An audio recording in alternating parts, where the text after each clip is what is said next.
Pejgamberi sallallahu alaihi wasallam më tha një hadith dhe me të du ta përmbylli këtë hutbë të pjesës së parë.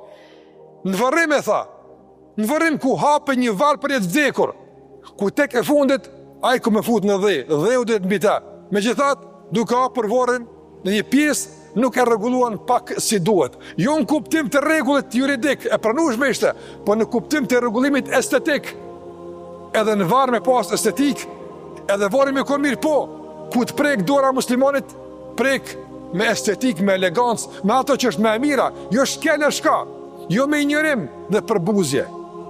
Andaj pejgamberi sa më tha, rregulloni këtë, dhe tha, inna Allah yuhibbu idha amila ahadukum amalan an yutqina. Allahu don që kur dikush nga ju bën një punë, të bën ç'është duhet. Shikoni një cep të vogël të varrit, rregulloje. E çka të mëranë me rregullu shtëpinë tonë, e vendin tonë, e rrugën tonë, e punën ku jemi kry ç'është duhet. E kjo është pjesë e imanit?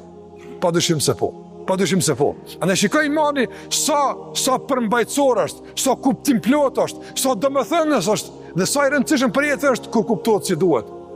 Këto janë udhëzimet e Muhamedit sallallahu alaihi wasallam që e organizon jetën tonë dhe na udhëzon përmes imanit, besimit në Allahun xhallahu ala, e shumë të tjera që dalin nga ky hadith dhe hadithe të tjera të Muhamedit sallallahu alaihi wasallam.